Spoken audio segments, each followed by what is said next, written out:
Gimana? Kita juga boleh libatkan mahasiswa. Bapak-bapak sebelum dijawab Bang Bestari, boleh Bang Bestari, ada mahasiswa yang ingin bertanya? Boleh Mas pertanyaannya? Oke. Ya, terima kasih atas kesempatannya. Menarik yang tadi disampaikan oleh abang-abang semua. Kalau menurut saya ya, koalisi perubahan ini mendapatkan ujian gitu dari sebelum-sebelumnya. Yang pertama, kita flashback ke belakang, di mana Presiden Jokowi melakukan cawe-cawe. Nah, ini menjadi ujian pertama. Apalagi posisi Presiden Jokowi itu sebagai kepala negara Republik Indonesia. Dan Presiden Jokowi juga melakukan konsolidasi dengan mengundang ketua umum partai di Istana Negara. Nah, ini merupakan suatu ketidaketisan yang menurut saya ya, dari apa yang dilakukan oleh Pak Presiden Jokowi. Kemudian yang kedua ujiannya yaitu ada permasalahan internal di koalisi perubahan yang saya lihat sebagai netizen ya. Karena kita lihat di media pun dari Partai Demokrat itu ingin cepat-cepat agar cawapres itu segera diumumkan oleh Anies Baswedan. Nah, itu yang kedua. Kemudian yang ketiga, ujian yang menimpa koalisi perubahan itu terkait dengan yang sekarang terjadi, yaitu adanya pertemuan antara PDIP dengan Demokrat sehingga menimbulkan berbagai pertanyaan-pertanyaan dari masyarakat. Apakah ini merupakan jegalan ataupun emang ini murni untuk negara? Nah, yang menjadi pertanyaan saya, terutama untuk partai PDIP, kenapa gitu? Partai PDIP ini seolah-olah begitu semangat sekali untuk dalam tanda kutip ya, menyelengkat ataupun menyeleding partai di koalisi perubahan dengan salah satunya menjegal, yaitu dengan mengundang Partai Demokrat untuk melakukan suatu komunikasi politik. Karena ini menimbulkan berbagai pertanyaan-pertanyaan bagi kita selaku masyarakat gitu. Nah, kenapa begitu bersemangat gitu Partai PDIP? Terima kasih. Mungkin itu langsung saja. Kayaknya butuh pencerahan lagi Bang, kalau ini bentuk penjagalan atau tidak sih? Ya, pertama soal Presiden cawe-cawe ya. Saya kira cukup jelas Pak Jokowi menyatakan cawe-cawe dalam artian ya tidak menyalahi aturan, konstitusi dan sebagainya. Karena bagaimanapun beliau sebagai seorang manusia, warga negara, punya hak untuk berpartisipasi dalam politik. Dan beliau dengan jelas mengatakan tidak akan melanggar aturan apapun. Dan kami di PD Perjuangan juga berkepentingan menjaga kualitas pelaksanaan demokrasi kita. Supaya tidak ada penggunaan unsur-unsur kekuasaan, unsur-unsur negara untuk memenangkan kandidat tertentu. Dan itu sudah sangat jelas diyakinkan oleh Pak Jokowi. Soal Presiden melakukan pertemuan dengan siapapun di Istana Negara, kediaman resmi Presiden, saya kira kita nggak perlu terlalu jauh menanggapinya. Karena jangankan pertemuan silaturahmi di antara partai pendukungnya, ya, yang mana pertemuan seperti itu sebelum Pak Jokowi juga biasa dilakukan oleh Presiden sebelumnya.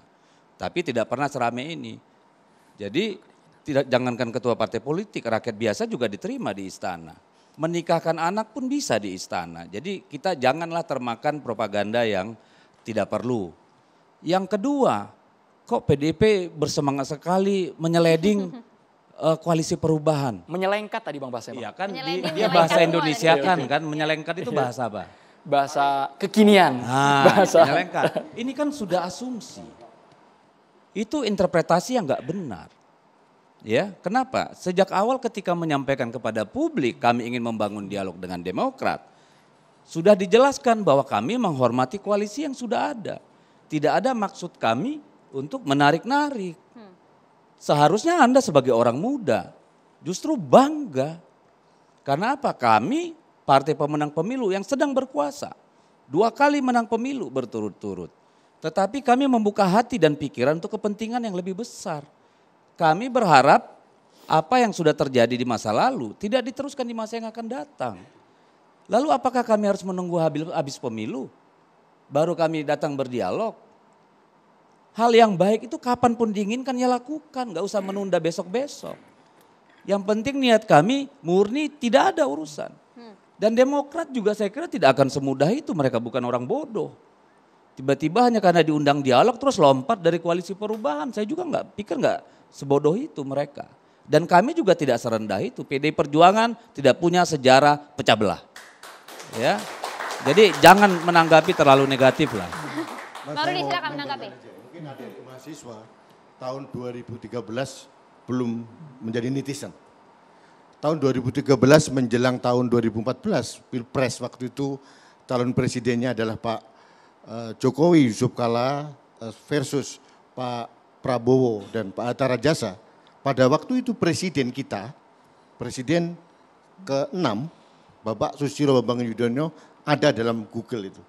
Dia akan mendukung Prabowo Subianto kalau mau melanjutkan pembangunan yang sudah dirintis oleh Pak SBY. Jadi artinya cawe-cawe di sini bukan untuk merecoki ya ini ya. Ini adalah sekedar bagaimana seorang pemimpin memastikan kesinambungan pembangunan gitu. Jangan sampai kita ini rakyat loh. Saya bukan orang partai ya Mas ya. Saya bukan orang partai, kita sama-sama rakyat. Jangan sampai skema pembangunan nasional ini maju mundur kayak pucuk-pucuk gitu. Ganti pemimpin, ganti lagi. Kita yang rugi. Gitu. Dan menurut saya perlu saya yakinkan juga dalam, coba ceklah di dalam pemberitaan apapun. Pak Jokowi selalu bilang bahwa tidak akan mencampuri mekanisme partai. Itu yang penting. Kalaupun dia cawe-cawe hanya sekedar meyakinkan kita bahwa ini loh pembangunan yang investasinya 10 tahun ini harus dipastikan ada berkelanjutan ke depannya. Itu saja yang ingin saya sampaikan. Oke. Terima kasih. Bang Bestari tadi belum tuntas tadi. Begini, mahasiswa juga bagian daripada anak bangsa yang juga harus mendapatkan macam-macam masukan gitu.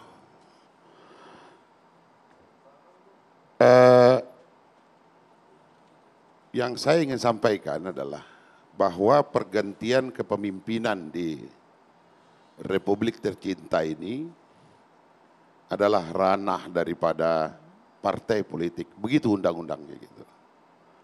Oleh karena itu maka secara sadar dan secara bertanggung jawab memang Nasdem tidak ingin melibatkan siapapun dan dibawa ke sana ke sini oleh siapapun di dalam menentukan siapa pemimpin ke depan. Kekuasaan itu tidak pernah berpindah, kekuasaan selalu ada di tangan rakyat. Hanya mandatnya yang kita pindah-pindahkan sesuai dengan keinginan kita. Dan itu sangat disadari oleh Nasdem, maka kita berposisi pada hari ini adalah bagaimana kemudian kita tetap bisa menjalankan peran dan fungsi kita sebagai partai politik untuk kemudian menjadi jembatan bagi masyarakat dan tidak dipengaruhi oleh apapun. Itu yang pertama. Kedua, saya sedikit tentang Bang Panda, senior saya yang saya hormati, yang insya Allah nanti ikut bersama-sama kita. Itu kan doa saja Bang. Jika negeri ini memang membutuhkan bahwa kita harus berkontribusi untuk mendamaikan bangsa ini Bang. Dan jalannya adalah mempercepat pengumuman cawapres, maka kita yakinkan kepada masyarakat ini. Besok kita coba duduk bareng sama beliau, ya. Kita bilang, dari Bang Panda ini bisa damai ini bukan cuma di tingkat anak ini, tapi di tingkat Bu Mega dan Pak SBY bisa damai kalau kita cepat mengumumkan cawapres, kita laksanakan itu Bang.